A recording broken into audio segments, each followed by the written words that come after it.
நானோ இந்த கானகத்தில் விறகு வெட்டி வேலாயுதம் என்ற பெயருடன் வாழ்ந்து வருகிறேன். என்னை அதோடு தெரியும், அந்த இடத்திற்கு சென்று நாம் விறகு வெட்டி வரலாம்.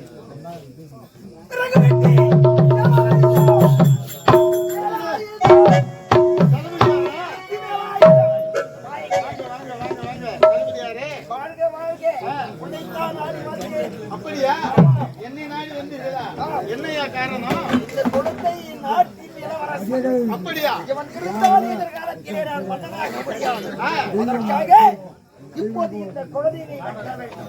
குழந்தையை நான் வெட்ட வேண்டுமா? ஐயா, சிசுவாச்சை வெட்ட முடியாது. சிசுவை கொள்வதும் பசுவை கொள்வதும் இரண்டு ஒன்று என்று சொல்வார்கள். ஆமா, கோவர்த்தி பிரம்மத்தி சிசுவத்தி என்று சொல்ல வேண்டிய ஜீவங்களை கொள்ளக்கூடாது என்று சொல்வார்கள். உண்மைதான். ஆனால் இப்போது பாவத்தை நான் ஏற்றுக்கொள்கிறேன். உண்மையத்தை ஏற்றுக்கொள். ஆனால் இருந்தாலும் எவ்வளவு பணம் கேட்டாலும் தருகிறேன். இந்த குழந்தையை வெட்டிவிடு. பணம் தருகிறீர்களா? அப்படி என்றால் நீங்கள் சொல்கிறபடியே நான் செய்கிறேன். உனக்கு எவ்வளவு 10,000 வேண்டுமா? 20,000 வேண்டுமா?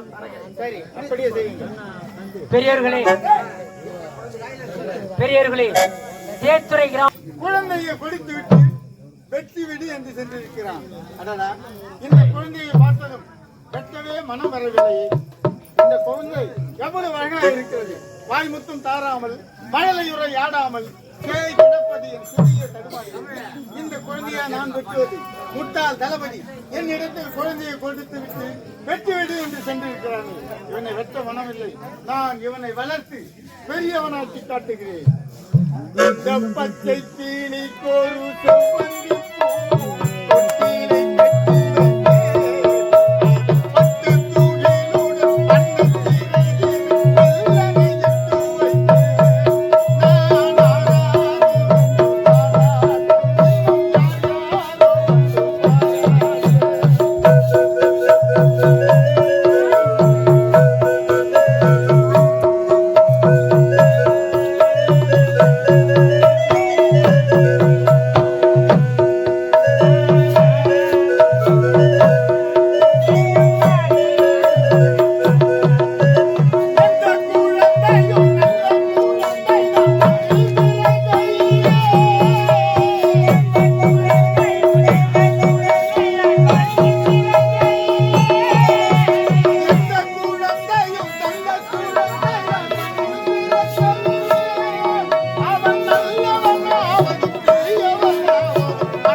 பெயரோடு யாதொரு குறையில்லாத சீர சிறப்பாக வாழ்ந்து வருகிறேன். இருந்தாலும் என் தாய் தந்தை இறந்த பிறகு அன்றுமே என்று வரை தாய்க்கு தாயாக தந்தைக்கு தந்தையாக இந்நாட்டு காலம் வளர்த்து வருகிறார்.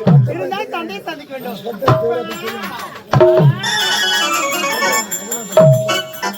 அப்பா அமைங்க அன்புடைய அப்பா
உன்னுடைய தாய் தந்தை இருந்து விட்டாங்க. அண்ணாவது இந்நாள் வரை தாய்க்கு தாயாகவும் தந்தைக்கு தந்தையாகவும் வளர்த்துட்டு வரேன். உண்மைதானே? உனக்கோ திருமண வயசாயிடுச்சு. உனக்கு ஒரு கல்யாணத்தை செய்து என் கண்குளிர பாத்துட்டு போலான்னு சொல்ல ஆசைப்படுறேன். கோயில் எடுத்துங்கப்பா. எனக்கு திருமணம் சொல்றீங்க. எனக்கு என்ன வயதா விட்டது? இதுக்குள் திருமணமா? இப்ப திருமணம் வேண்டாம். இன்னும் நான் ஆட வேண்டும், விளையாட வேண்டும், பாட வேண்டும். அதனால திருமணம் வேண்டாம். எனக்கு எப்ப திருமணம் வேண்டும் சொல்லணும். அப்போது திருமணம் செய்து விட்டால் அதுவே போதும். இப்போதே சொல்லுங்களப்பா. எப்போது உனக்கு திருமணம் ஓணும்னு செய்யும் போது அது வரைக்கும் ஆயுசு ஃபுல்லா இருக்குமாமா, உயிர் இருக்குமாமா. எனக்கோ வயசாயிடுச்சு. இன்னைக்கோ நாளைக்கோன்னு இருக்கிறேன். காலகாலத்துல நல்லது ஒரு வரவனை பார்த்து திருமணம் செய்து உன்னை கண்குளிர பார்க்கணும்னு ஒரு ஆசை. அப்படியா? ஏன்னா விளையாட்டுத்தனமாவே இதுவரை நான் தாய் தந்தை முகத்தோடு பார்த்து நாளே கிடையாது. தாய்க்கு தாயாக தந்தைக்கு தந்தையாக என்ன அன்பாக எந்த குறையில்லாத நல்ல முறை வளர்த்திருக்கீங்க. உன் வார்த்தையை நான் மறுத்து பேசுவேனா? ஒரு காலம் மறுத்து பேச மாட்டேன். இருந்தாலும் அப்பா இப்ப நான் எங்க திரும்ப செல்ல போறேன்? நான் நீரோடிக்கு செல்ல போறேன். நீங்களும் என் கூட வரணும். நான் வர்றேன். நான் அந்த நீரோட கடை மேல கவலை இருக்கிறேன். பொம்பளைங்க எல்லாம் வந்தா இங்க வராதீங்க, பொம்பளைங்க குளிக்கிறாங்க, அப்படியே போயிடுங்கன்ற. பொம்பளைங்க ஆம்பளைங்க வந்தா அத பொம்பளைங்க குளிச்சுக்கிறாங்க, போய் பாருங்க. போய் நிறுத்துங்கப்பா. பொம்பளை குளிக்கும் போது பொம்பளை வந்து வர சொல்லுங்க.